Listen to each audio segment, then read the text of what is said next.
Hello everyone, and welcome back to Flick by Flick, starring me, Oliver Luddy. And me, Joe Kelly.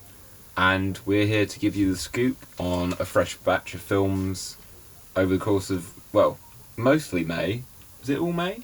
Yeah, maybe a little bit of April sneaking in June. there. A little bit of June as well. But yeah, mainly May. Lots to discuss. Mainly you. Wait, You said mainly May. May. It was almost like you were saying mainly me in a very flamboyant way. Oh. We'll bury that joke. Yeah, that was very funny. That's got to stay. That's staying in there. I can just picture everyone at home being like, yes. Everyone else got it. It was hilarious. So, I mean, are we going to jump straight into it? And yeah, after last time, my attempts to ask you what the best war sequence was in a film died on its feet, and we concluded that we don't know. I think we should probably just do what we're good at and just review films. It's an experiment. Podcasts are an experiment. You got to try things. Sometimes they don't work. It's okay. So yeah, no. So we're going into. Is it not to spoil things too much, but is it safe to say this is probably both of our favourite film of the? Yeah, should we quickly sum up what we're going to do over the whole thing? Okay. Yeah, so I think together we're going to talk about 8th Grade, written and directed by Bo Burnham. We're going to talk about Aladdin. By Guy Ritchie, yeah. And then what have you seen by yourself, without me, without your pal? I did go and see John Wick 3 with my mum, but otherwise, yeah. Family togetherness for the win. But otherwise, I've also seen Rocket Man and Detective Pikachu. Very good. And I went to see some indie, more independent, better films. Good for you. Okay, so pat you on the back. Yeah, I saw Booksmart and I saw Beats, which Oliver's mocking because he hasn't heard of it. I'm not really mocking it. No, I'm mocking you. I'm mocking you. But yeah, no, I'm kind of interested in both. In fact, Beats was probably the first one of all of these that either of us saw. It was like right at the beginning. Yeah, I think I saw that a little bit after 8th grade. Yeah. Oh, right. Okay. Yeah, I'm thinking of something else. But anyway, yeah. So we went to go and see 8th Grade near the beginning of May.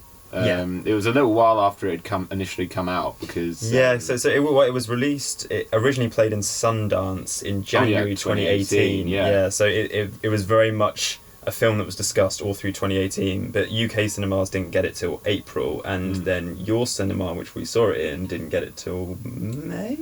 Yeah, there was a random gap in the schedule, and it was either John Wick 3 or 8th Grade, and they figured that our clientele... I think they've made the right choice. They did make the right choice. Having seen both, I can say they've made the right choice. Do you want to quickly have a go at the synopsis? I'll try and craft one. So, Elsie Fisher plays she's going... Well, she's in 8th Grade, isn't she? She's coming to the end of 8th grade. She's coming to the end of 8th grade. She's about to graduate to high school, isn't she? It's that long summer that a lot of coming-of-age films look at. Yeah, kind of. I mean, it's very focused just upon her. So most of the film is us seeing her interactions with her cohort, how she fits into them, or rather doesn't really fit in. So, like, she goes to a pool party where she's kind of the odd one out, and she sort of has all these sort of struggles. She makes videos, not unlike us, making videos on YouTube about where she speaks very openly about being confident and carrying yourself and seeing people for who they really are. Yeah, she's dishing out life advice to people her own age. Yeah. And the film basically shows you that when she's not making those videos, she's struggling with the same things that she's preaching, essentially. But then gradually, as the film goes on, we won't spoil it too much, gradually she starts to find sort of these little bits and pieces of joy in her life, new friends, experiences. It's a really difficult film to summarise because the way I summarise it, and probably the way you would summarise it too, makes it seem like any other coming-of-age story.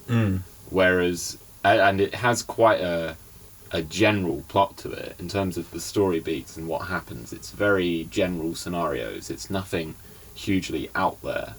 In terms of plot, no. In terms of like the plot details, but it's the way that they're executed that really makes the film special in terms of that the level of attention to detail to each of these characters in this film, in the way that they act, the way that they interact with each other, how they fit into that world.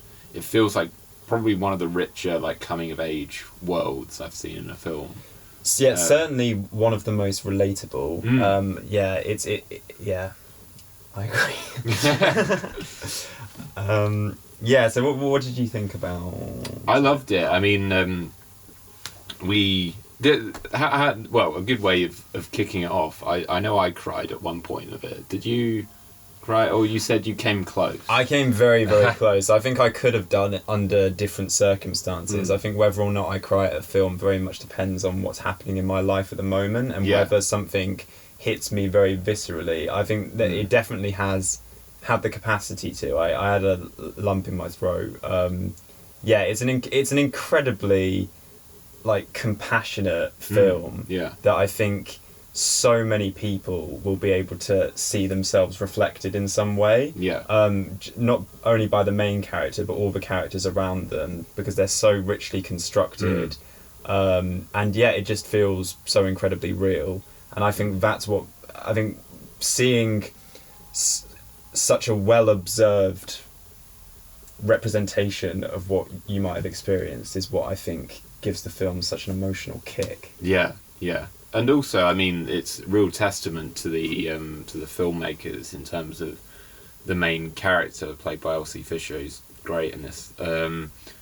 But her, I think it would be easy, or rather, it struck me how much I connected with her character. I think it's one of those characters where she can quite easily fade into the background, or not have enough to do, or sort of not enough sort of potential for emoting. It struck me how.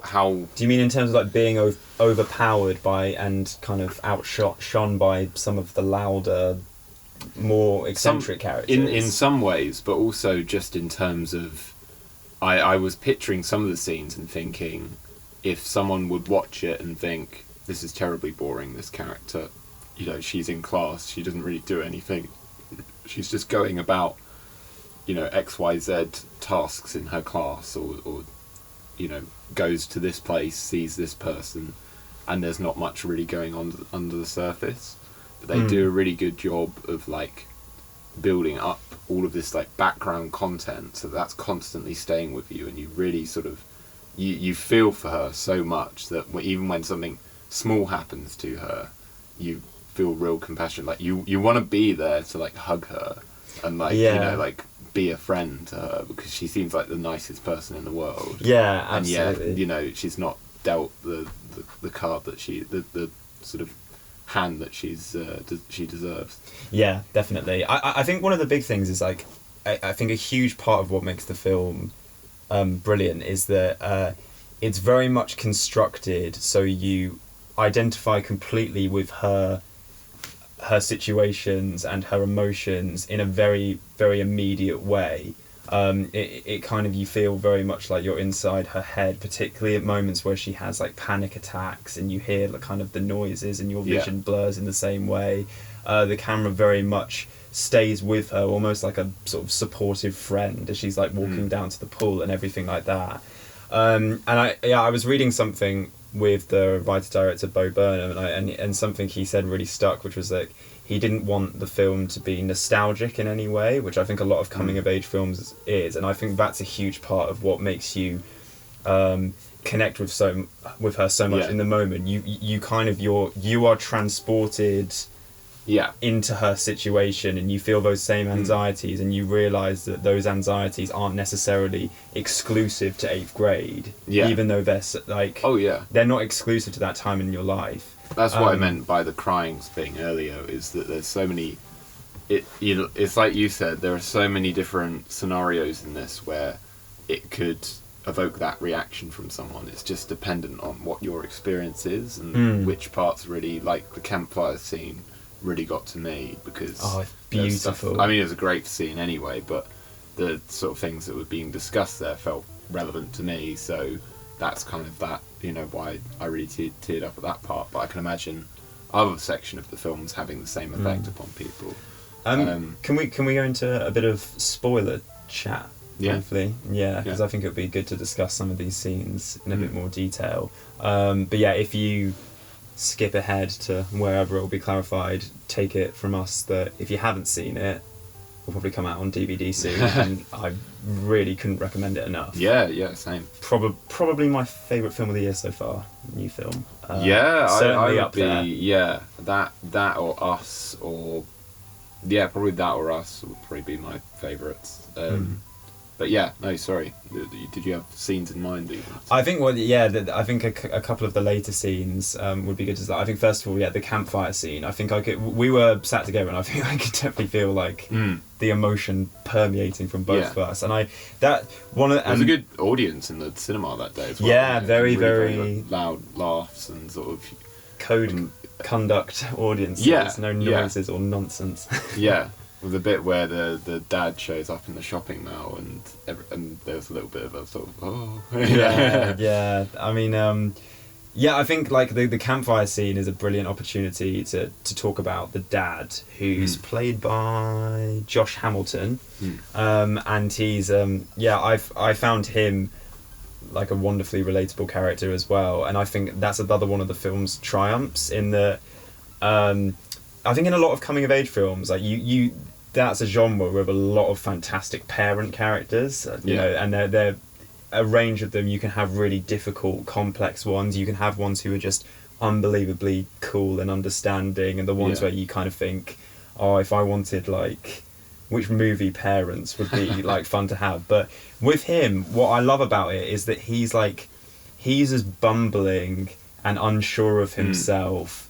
And just like you can see him suffering his own anxiety as she is, and it's wonderful to see them reconcile their relationship together and both struggle and both falter. And so basically there's a scene, the campfire scene later on, this is going into spoiler territory, is kind of you see the main girl, Kayla, at her lowest. Basically she's had a really rough night, and she's starting to feel really down on herself, and I think doubt whether she'll ever kind of have friends or really be the person that she wants to be.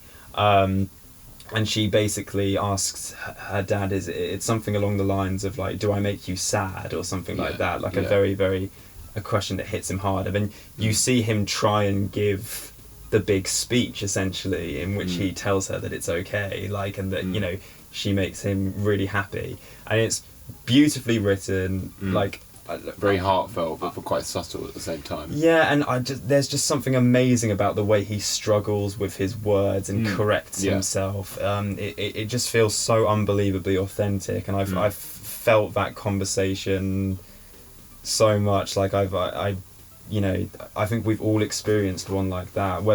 And I think people can relate to being on both sides of that conversation. You know, there's always that friend who, like, you know, you want to console, and it can be difficult, and also sometimes you know what it's like to be consoled by a friend and seeing them like trying their hardest, and it's just it's just absolutely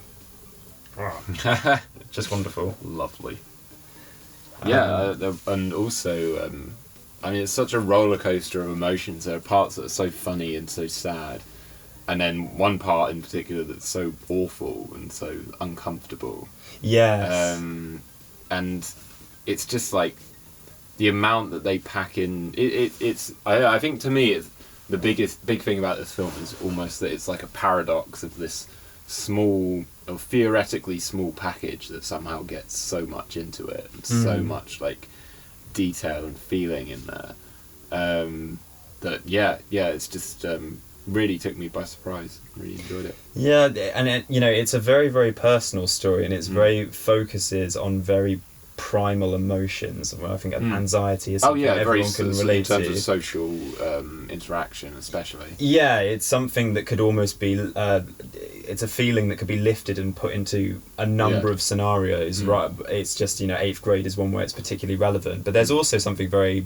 There's also aspects that are very specific and feel more kind of political, but in a very not in a sort of showy way at all. Like there's definitely something being said about social media and the way in which this generation growing up at the moment, they have to navigate this absolutely crazy world which they're forced to understand at such a young age. And what does that do to your self-esteem? What does that do to your self-confidence?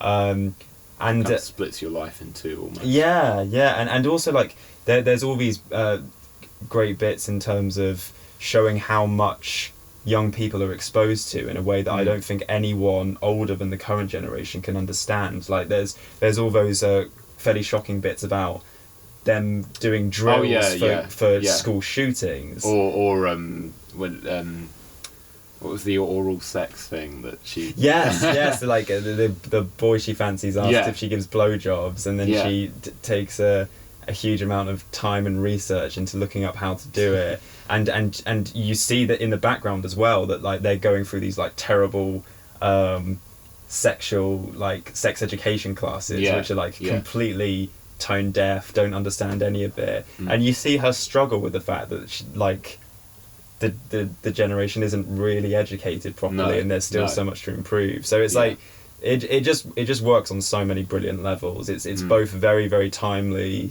and timeless simultaneously. Very good. I loved it. What was the last thing I was going to add on it? I've left it too long. Go see it. Go see 8th Grade. It's terrific. It's fantastic. So that's the high. It's great. That's our proof that we like films, I guess. Yay! Oh no, I've got more proof. Don't know about you. A little bit of proof. But yeah, the other film that we went to see together was the latest, so the second of this year, of the Disney live action remakes, Aladdin, brought to you by Guy Ritchie, who doesn't really add his signature touch to it. What? I mean, it's been described in press releases as having like a bit of edge to it. It's got a grittiness. Yeah. What? I can't remember where I read it. It was by Guy Ritchie, I'm pretty sure. He was like... What, he said that he made the film edgier? Not in quotation marks, edgier, but something along those lines. I've seen Satsumas that are edgier. Yeah, that's good. Hey, no, I stole that from Mighty Boosh, sorry. He's not meant to explain that. I slightly rephrased it. No, but people would call me out on it. Our 4 viewers. No, you get the reference. But yeah, so this is a fairly direct, certainly more direct than Dumbo was, remake of the 1992 Disney film of the same name, in which it's the classic story of Aladdin, but they've stretched it to 2 hours, added some plot points here and there, changed up the production design, added a song. And it's live action. And that's it. Not to say that it's awful. Well, we sound very, very cynical. When we decided we were going to watch this, and you were driving me to the cinema, I was like a grumpy teenager. We both I was like, felt that way, didn't we? Why are we doing this? It's not as bad as I thought it would be. No, it's still a mess, I think. But yeah, and it's very, very... The reason I was so kind of... about Guy Ritchie saying it was edgy is because I think the worst thing about it is that it feels very, very soulless and... Well, yeah, it's, it's kind of cookie cutter mainstream fluff. Pretty much. Some that's few positives. That's the thing. One of the most striking things is that they've kind of repurposed the character of Jasmine now. They've given her a lot more to do. She now wants Naomi to Scott's, be... We're doing this review on the basis that most people have watched Aladdin. Yeah. And if you haven't, please go. Spoilers ahoy. Because it's a great film. The original. Yeah. So she now has a desire to be the Sultan, but lives in this society where it's traditionally not been a woman's place to lead. Yeah, she's people. Not taken seriously. And that arc is done pretty well. It's probably the best thing about the film in terms of how realised it is. Yes, definitely. They dedicate some good time to it. There are quite a few scenes of her kind of trying to argue with Jafar in front of the Sultan, her father. Also, they sort of reappropriate original scenes from the animated film to support that arc as well. Like when they're on the magic carpet and talking to each other. Yeah, she's talking about like being the people. Yeah, she feels fully fledged in a good way. It's interwoven pretty well. I mean, her new song doesn't work. I can't remember if we mentioned this. Yeah, is it Speechless? Yes. Is what it's called. I don't think it fits well in.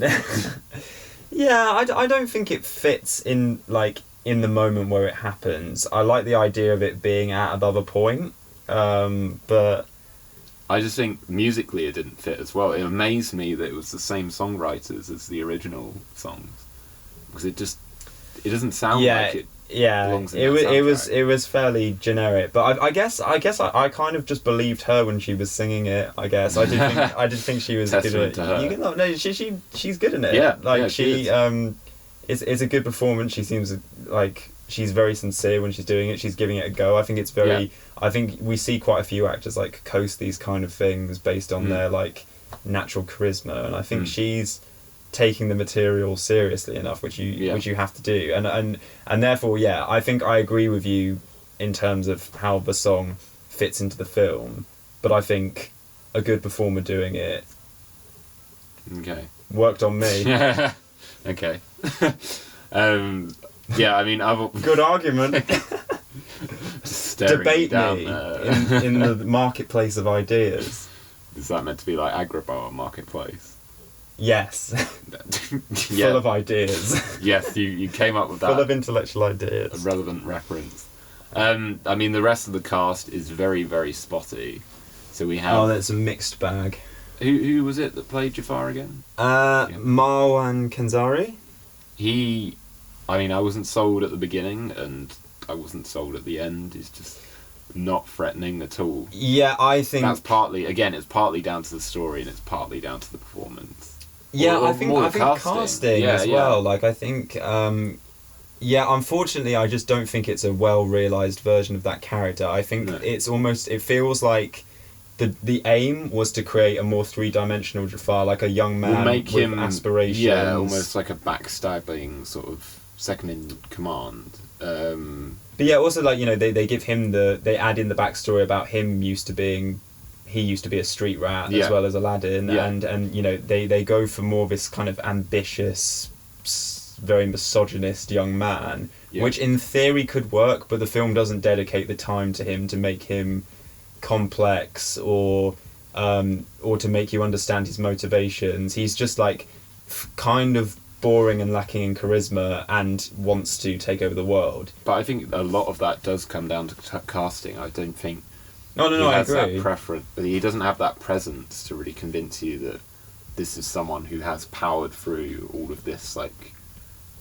history to get to where he is now. Yeah, I'd agree. You need someone with a more imperious sort of presence. Or you go more of a, make him more, I don't know, just more of a large presence like he is in the animated film. Unfortunately, he doesn't work. Wherever the fault lies, it's not a well realised version of the character, and he's not convincing at all. On the other hand, Will Smith as the genie is nowhere near the disaster I was expecting. No, he's not. Fairly good. Had some fairly good content to work with. Again, charming. I don't think that. I think I warmed to him gradually as the film went on. I think he was better when he wasn't in the genie form. Oh my god, yeah, because the motion capture was awful. I don't know if you found that. I don't think it looked particularly exciting. They were trying to blend sort of all slightly cartoonified physics with his performance, and it just doesn't work. It just looks unnatural and uncanny. I'd agree with that. But yeah, I think I was impressed. Will Smith, again, like Naomi Scott, I think was taking the material seriously. Yeah. Some good comic timing, particularly when Aladdin's trying to when he's introducing himself. Yeah, when he's introducing himself to the Sultan, Will Smith's put downs, but kind of positively encouraging put downs were well done, and also I really liked the moment where Aladdin set him free at the end. I think Will Smith's acting there was objectively pretty good. He it felt like it meant an awful lot to him, and it kind of elevated him from just that kind of comedy sidekick where it's like I'm free, let's all dance, and it was more like that moment landed. And it's important to have little bits like that where you're like, oh, these are characters. I'm watching a film, I'm meant to relate to these people. So I did think that I thought that some of the production design was nice. I think in terms of colour scheme it looks incredibly boring. You either had daytime in beige or nighttime in dark blue. It's like the whole colour palette. I agree to an extent, but I don't think that's necessarily mirrored in the costume or the production design. No, it's more of like it does come down to design though. It's not necessarily lighting because it's. I don't think the marketplace is boring colour-wise, personally. Really? No. It's beige. No, but I think that's got some decoration. I think that's an issue of cinematography. Like I think that the way the film. I don't know, like I agree, like with the day and the night they all look the same, but I think in terms of like what objects are actually in the frame, I don't think you can say it's uncolourful.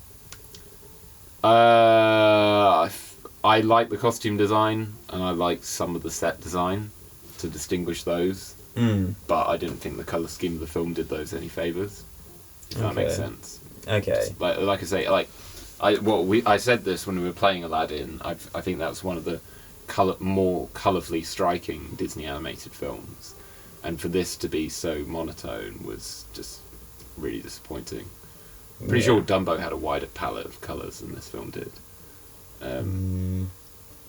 Yeah, I don't know. I think maybe I'm confusing colour for brightness. I understand what you mean though in terms of costume and setting. But yeah, I think I guess like one of the things I did rewatch the Disney scene of One Jump Ahead, like the original one, and obviously we very recently watched this version, and I do think I like how tangible that scene in the new one feels. I think it like I was expecting like complete CGI fest all the way through, and that is done using like a lot of practical streets, stunt work, things like that, and it just and I thought it was like a brave choice to try and recapture that energy using stunts and speeding up and slowing down. No, that was really bad. That was gross. But like I don't know. I just thought that stuff was more impressive than I thought it would be.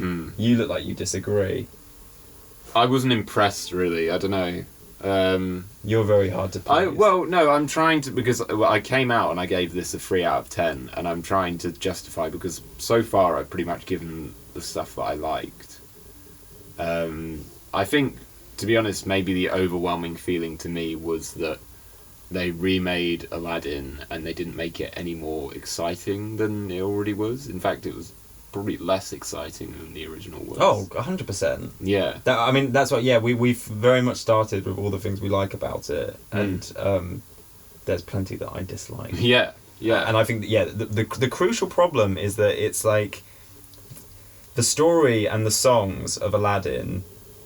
The story and the songs lend themselves so well to animation because animation. Yeah, I've said this 1,000 times before. It's like what I always say with Beauty and the Beast. With when you watch the like Gaston musical sequence in live action, it's just like does not compare. It's like lyrics human beings written can't, for cartoons. Yeah, human beings can't Visual replicate gags. the energy, the speed.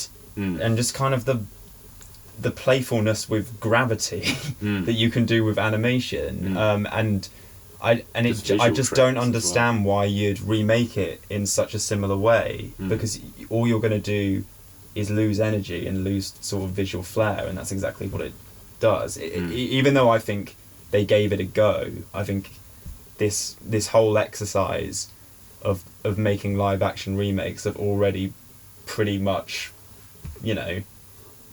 hard to floor films, I just think is a pointless exercise. One, it's money, but Are we seeing any of that? No. Fuck the capitalists. Yeah.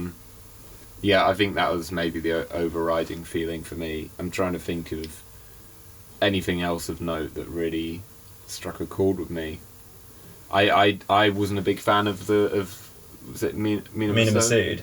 I didn't particularly enjoy him as Aladdin. Like I think it's I think again a fairly he's someone who he was an actor who I think was more resting on kind of charisma and but he just doesn't react to anything. There's like fantastical things that happen to him and he never reacts. There's nothing really truthful or interesting about again him. That's kind of like an inherent problem with all these remakes. Is you watch Alice in Wonderland back and was it Mia Wazowski?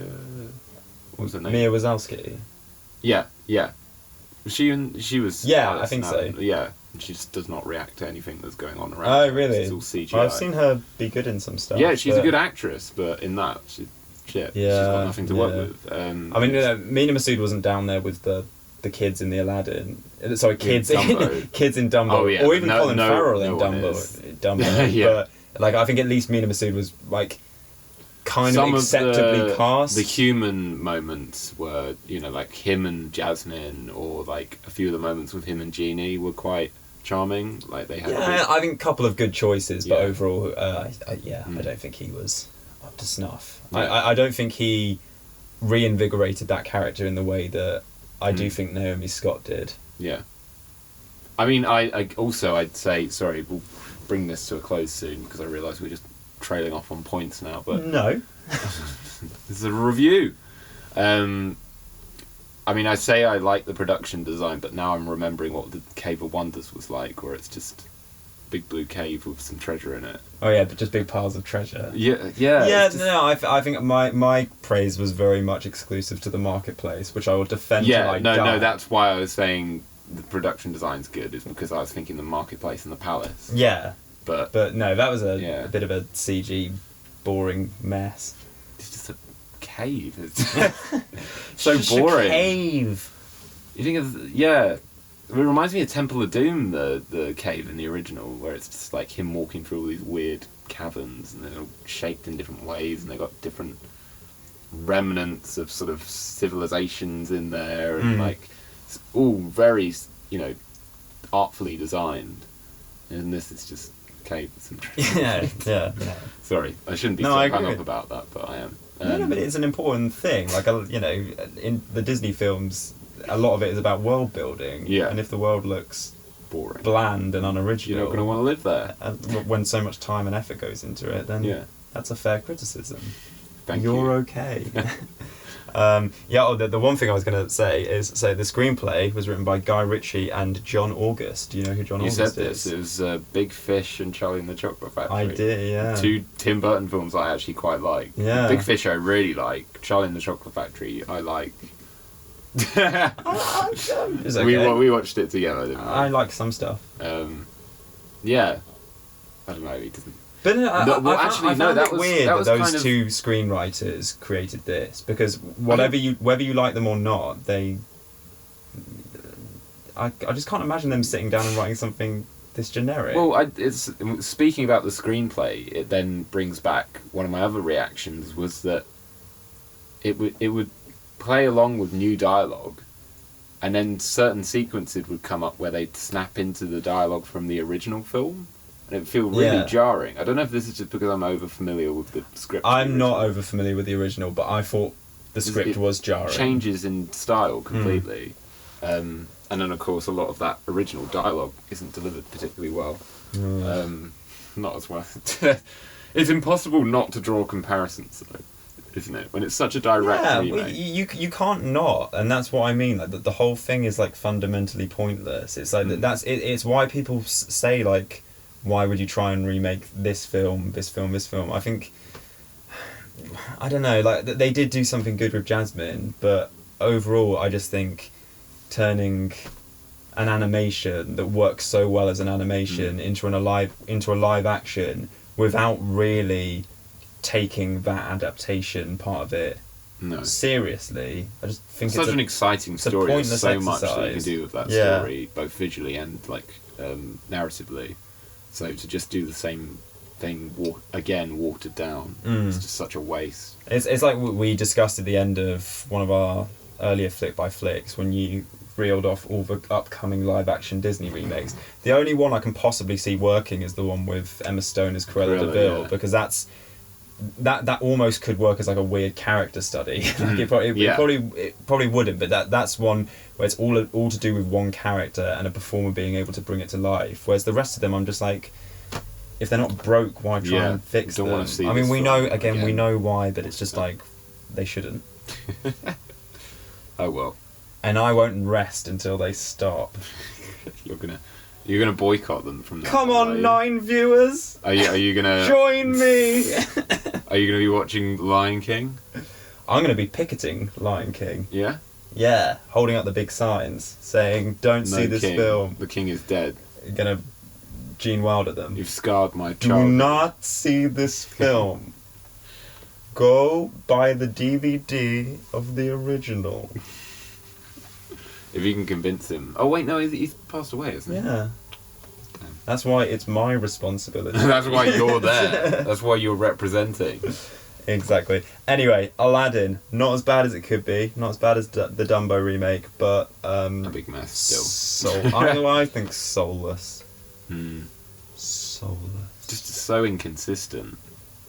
And weird as well in terms of how plotted how it's plotted. It's like where they sort of blended 2 scenes from the animated film into one at the beginning, where you've got the one jump ahead, but at the same time he's meeting Jasmine for the first time. Yeah. Oh yeah. It's like there's a lot of information to pack into. I knew exactly what was happening because I'd seen the original. Yeah, exactly. And I still didn't really understand. I was like, wait, who are these people? Oh yeah, it's Aladdin. I'm watching Aladdin. Yeah. But yeah, I think should we move on? But kudos to Naomi Scott and what they did with Jasmine. I think that's cool, and I hope that I'm hoping for the Jasmine spin-off film now. Well, also in a more sincere way, I hope that like young children watching it are more kind of inspired by that and enjoy seeing stronger women on film. They're just going to keep selling the dolls from the original film. Not that the original character's like awful, but not as progressive. Well, on that cynical note, let's move on. The future of our younger generations. Oh, they're going to be fine. They'll be fine. We can show them 8th grade in class instead of when we would have had a day off and watched fucking Alvin and the Chipmunks in my physics class or something. Shit, yeah. We were showing Happy Gilmore. Yeah. Yeah, it's always shit like that, isn't it? It's like Scary nonsense. Movie, Happy Gilmore. I'm trying to remember some of the other ones, but whatever. Occasionally it was Shrek. Bad Times. Which was okay. Yeah. Well, our RE department had a weird obsession with Jim Carrey, so it was always either The Mask, The Grinch, or Bruce Almighty. Oh, that's alright. Yeah, it's good. It's just like, why always Jim Carrey films? Yeah. Is he God or something? Well, I suppose he is, isn't he? But yeah. Tell us about another film. Change the topic. Now.